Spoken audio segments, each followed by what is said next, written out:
when you are actively involved in something, you use a certain part of your brain. When you are just watching something, just completely watching something, it's a much more temporary spot of your brain. So that's why when we take training, you have the forgetting curve. Normally you've heard of forgetting curve, where you generally forget like 80% of everything you've learned within a week, which is sad but true.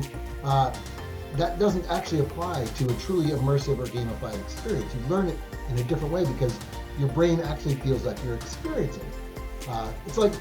It's like driving a car. If you actively drive a car to a location, if you get back in that car the next day or a week later, you can probably actually get back to that location because you drove it there. You were actively involved in it. You might not remember the street names or things like that, but you know how to get there. If you are the passenger, just sitting 3 feet over from that person in the passenger seat, you have no idea how to get there.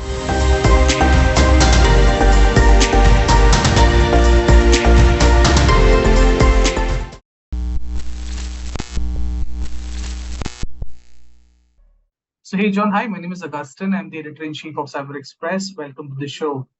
Thank you. Good to be here. All right. So I think personally, I think this is kind of a giant leap when it comes to cybersecurity training and education. So could you just walk us through the inspiration and the conception behind this unique gamified gaming experience, a VR experience as such? Absolutely. So CyberCatch, does this kind of training normally, and they were looking for something a little bit different. I mean, as you probably know, cybersecurity training is normally some of the most boring training you can have. And so, right. And everyone has to take it, and no one wants to take it, right? And so you need something different, right? That's an opportunity, is what that is. So they came to us looking to create something different. One of the tools that we have in our tool set at here at ELB is Scenario VR, right? Which is a VR training creation tool, right? So it's built for creating immersive training. So the thought was to create an immersive experience, kind of a gamified immersive experience where you go in and you play the other role, right? You play the role of the hacker going in. It's just to make it more interesting, right? We all love watching detective movies on TV and that kind of a thing, right? So give it something of that, something that you want to take rather than you're forced to take. And it turned out great. It was fantastic. I don't know if you've been through the training, but it really is kind of fun. Not yet, actually. All right. So basically, integration of movies and games, I think that's kind of quite distinct. So how do you believe? I mean, of course, you didn't consider the entire concept of cybersecurity education and how it is being done to be a little boring. So how does this particular thing? How does an entire VR standalone game change that entirely? The idea is to let you see things from the other side. So a normal cybersecurity training would go in and they would give you, okay, these are the ways that a cybersecurity, and then it would ask you a question. Did you read that page? And then maybe a small video or something, right?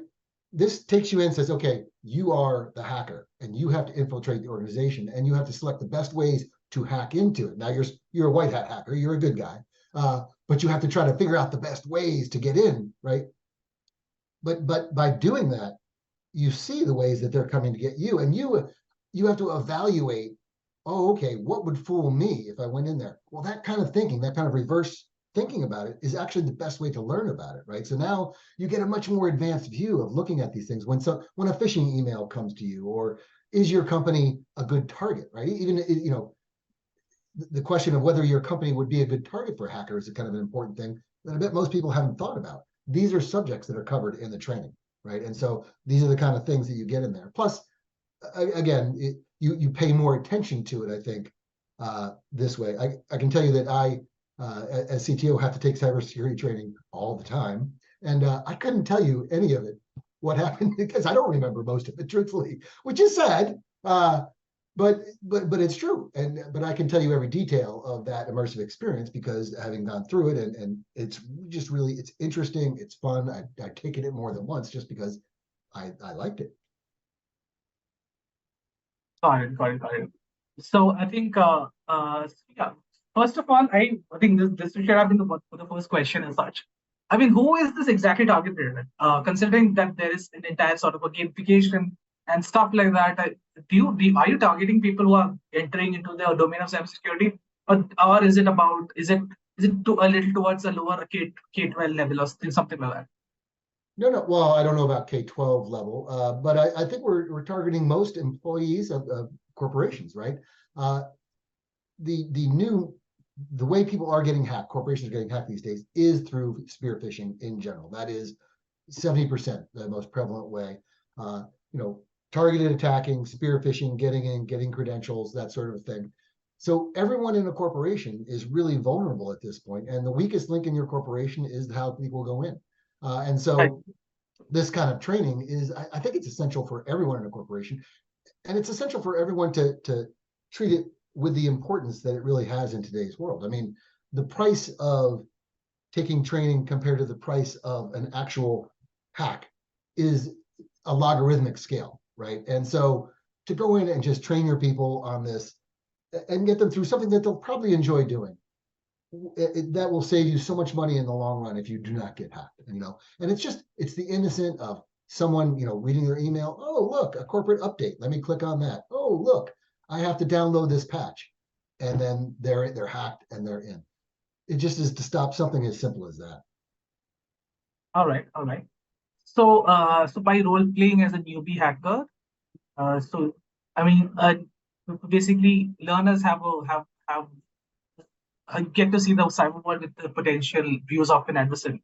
So how does this particular leap, foster a more cybersecurity mindset, a proactive one actually? Yeah, it's proactive. I think again, I feel like I'm going back to it, but it's because of the way your switch rolls, right? Right. You see it from another side that you don't normally see. I don't know of any other training in which you're given the role of the bad guy, kind of the bad guy. You are a good guy, but you're working with all the bad guys, and you go through, and they actually teach you and talk about ways to hack, like train you on ways to hack. Now, it's done through a kind of a multiple choice interface, but you're given, you have to look through each one, which would be the best way. Oh, that's how I'm going to do it. I'm going to try that, and then then you actually have sarcastic employees in there that no, you shouldn't do it that way. What are you doing it that? It's kind of fun in that area, just like it would be in any kind of entertainment today. I mean, the employees of today are used to entertainment that is engaging. They're used to, think of all the streaming options that are available. This is the kind of thing they're demanding from their training now. You're demanding that kind of entertainment level from your training. And so we have to provide them that kind of entertainment level. Okay, so so you said, so there was you saw a particular market that called for a particular entertainment based cybersecurity training, and that's basically how you jumped into this. And it was a market that never had any kind of entertainment based training in it, right? So previously, very, very dry, very, very boring. I'm sure you've had to take cybersecurity training. It's right. It's just absolutely terrible, right? So it's ripe for that kind of thing, right? It's what it needed. Got it. All right. So I think so. This is basically the first step. What exactly are the future plans around this, and then how exactly are you going to be? First of all, when are we going to see this in action, and how exactly do you think there will be an enterprise adoption that you guys have planned for this?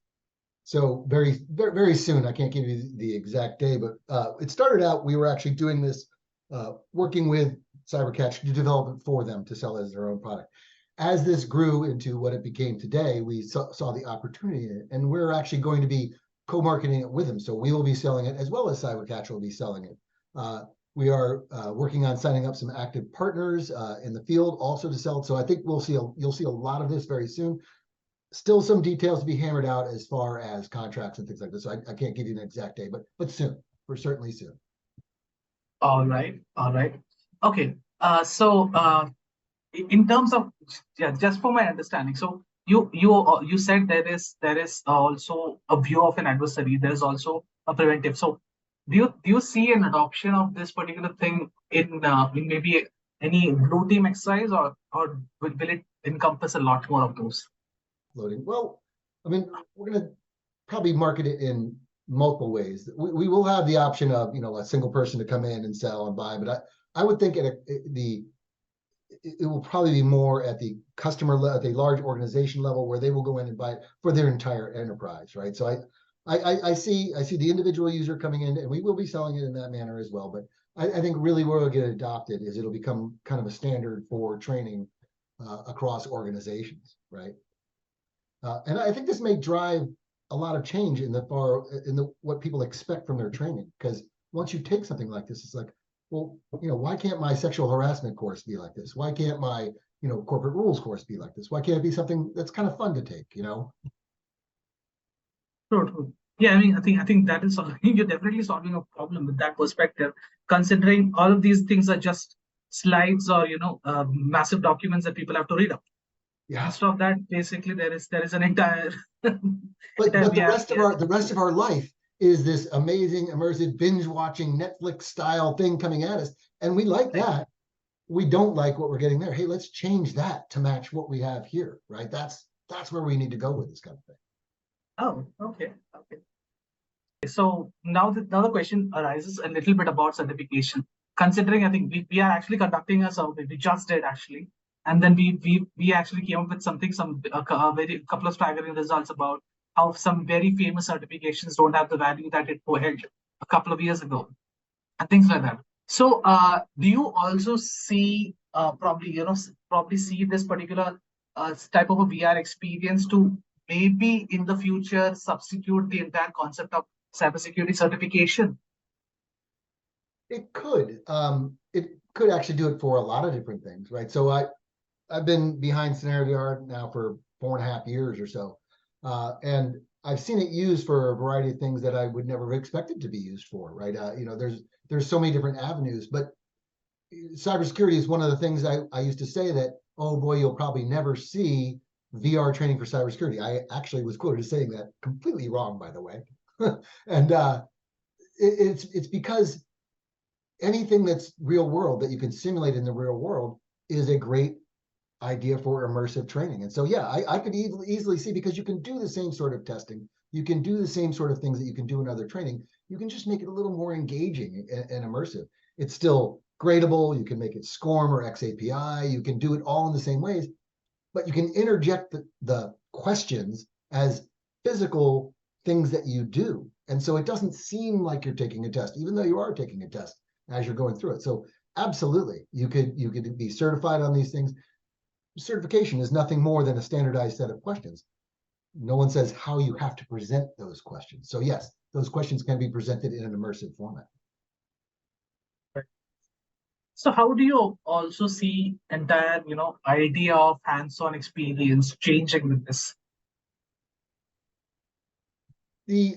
One of the things about doing things in an immersive environment, even if you're not in a headset, even if you're just viewing it on a browser, but it is an immersive experience, is the way you remember it is different than in a normal experience. So when you are actively involved in something, you use a certain part of your brain.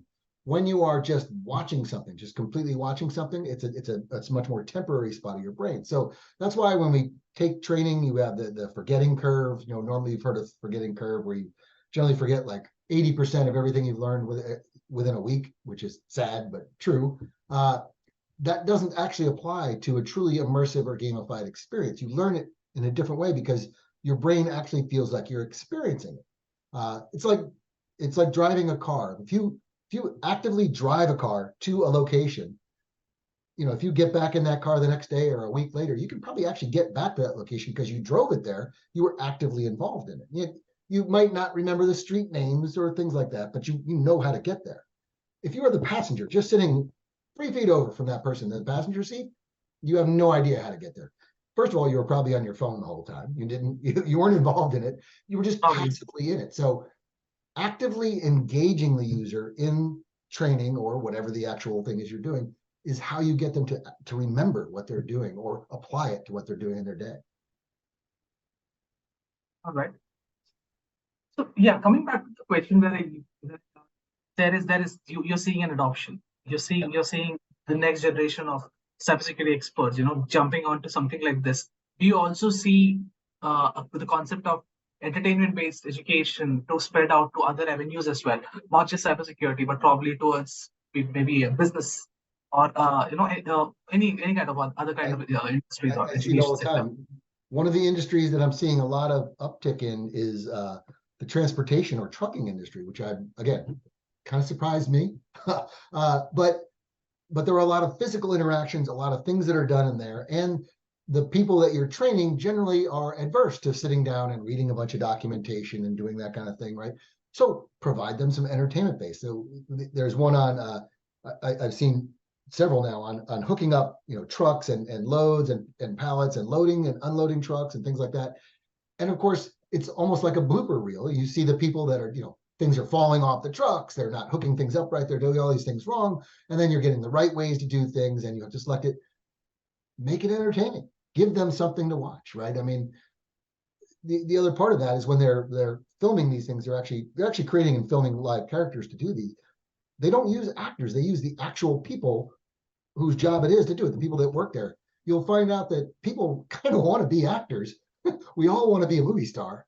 And so they don't mind going in there because they're just doing their job. They're just showing what they do every day. They can do that without having to act too hard. Okay.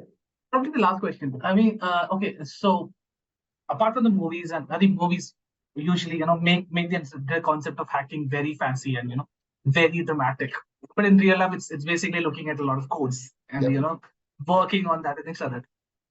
So how does the concept of a VR gamified experience change that? I mean, at the end of the day, I believe you are already dramatizing it, but then is there a lot of avenue to dramatize so much?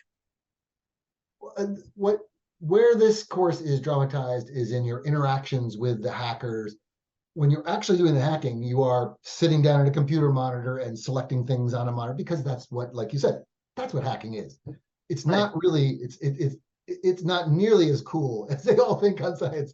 There's no, you see it on TV. It's literally just going in saying, how can I fool this guy? How can I send something into this guy and get past him? Now, you do have to have some technical knowledge. You have to know about exploits and things that you can do. And again, that is covered in the course, and they talk about things that are exploited. But selecting a target company, selecting a target employee within a company, crafting a phishing email. These are the real parts of the tools of hacking that they are today.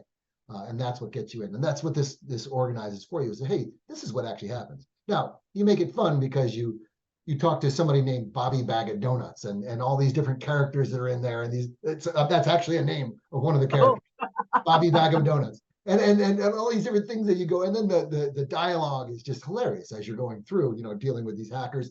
And it's a very cool, you're in this hacker's lair and you walk around inside of there. It's very cool. But that's what keeps you engaged and gets you through all the other parts of the course. Got it. All right, I think that's it, because I think you answered most of the questions way too quick. So I think I'm kind of done with everything I had. Any closing notes that you have for us? No, I'm excited for you to try it out. So when it becomes available, definitely give it a try. Definitely. Would love to. Amazing talking to you, John. Watch how it feels like, and then probably, all the best and have an exciting future ahead. Okay. Good talking to you. Thank you so much. Have a good one.